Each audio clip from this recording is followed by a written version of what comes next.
Assalamualaikum Bu, selamat pagi. Baiklah, saya bidan Ilka Kontesa yang bertugas pada pagi hari ini. Kalau boleh tahu dengan Ibu siapa? Dengan Ibu Vira. Oh, Ibu Vira. Baiklah Bu, di pagi hari ini saya akan menjelaskan sedikit tentang persiapan laktasi pada ibu hamil. Baiklah Bu, pertama itu ada peralatan perawatan payudara pada ibu hamil. Yang pertama ada handuk, yang kedua ada kom berisi minyak kelapa atau baby oil, yang ketiga ada kom tutup, yang keempat ada kapas steril, yang kelima ada waslap, yang keenam ada waskom berisi air hangat, dan yang ketujuh ada bengkok. Kedua itu ada tindakan yang harus dilakukan ibu hamil dalam persiapan laktasi, seperti menjaga asupan nutrisi atau gizi selama hamil, terus istirahat yang cukup, hindari merokok, minum alkohol, kopi dan soda, tidak mengkonsumsi obat-obatan selain yang diberikan bidan atau dokter, menjaga kebersihan diri, dan melakukan ANC dengan teratur. Adapun manfaat perawatan payudara untuk persiapan laktasi. Yang pertama itu ada menjaga kebersihan payudara, terutama kebersihan daerah puting susu. Yang kedua itu ada melenturkan dan menguatkan puting susu sehingga memudahkan bayi pada waktu menyusu. Yang ketiga itu ada untuk merangsang kelenjar-kelenjar air susu sehingga produksi ASI banyak dan lancar. Yang keempat, mendeteksi kelainan-kelainan payudara secara dini dan melakukan upaya untuk mengatasinya. Yang kelima, mempersiapkan mental atau psikis ibu untuk menyusui. Adapun akibat kelalaian perawatan payudara saat hamil, antara lain ASI tidak keluar, terus puting susu tidak menonjol sehingga bayi sulit menghisap. Meskipun bayi menghisap, ASI pada areola mamea. Produksi ASI sedikit sehingga tidak cukup dikonsumsi bayi. Infeksi payudara bengkak atau bernanah. Terus yang terakhir itu ada muncul benjolan pada payudara. Adapun cara melakukan perawatan payudara pada ibu hamil. Yang pertama itu basahi kedua telapak tangan dengan minyak kelapa atau baby oil.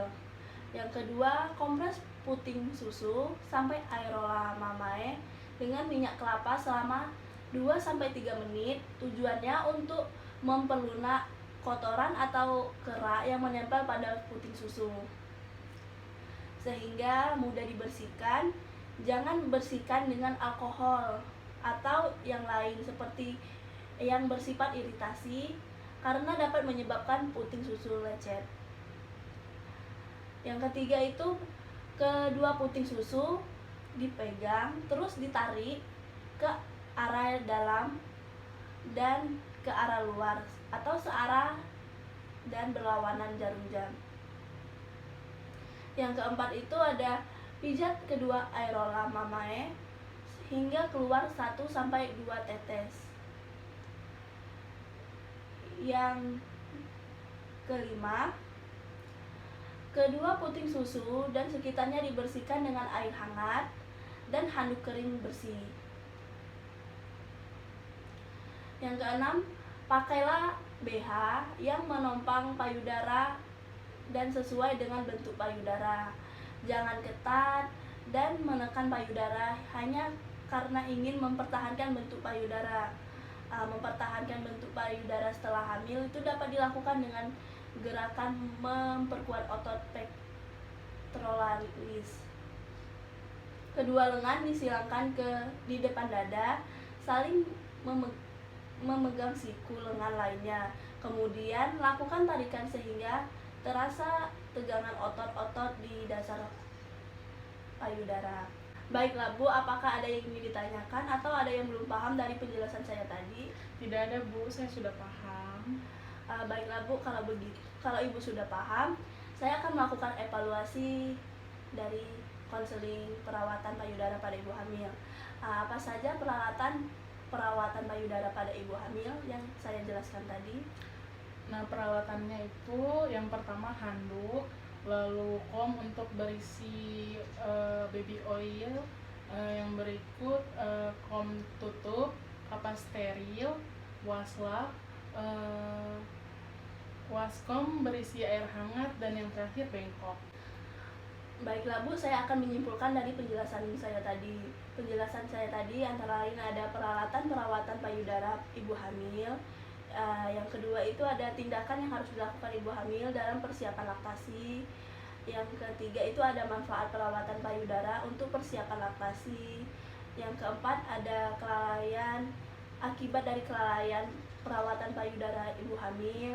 Dan yang terakhir itu ada cara perawatan payudara ibu hamil pada ibu hamil. Ya Bu, saya sudah paham. Oh baiklah kalau begitu Bu, Ibu datang kunjungan ulang lagi 1 bulan kemudian. Baik Bu, sebulan lagi saya akan melakukan kunjungan ulang. Kalau begitu saya pamit pulang dulu ya Bu, terima kasih atas penjelasannya. Ya Bu, terima kasih atas kunjungannya. Semoga bayi dan ibu selalu sehat. Amin, terima kasih Bu.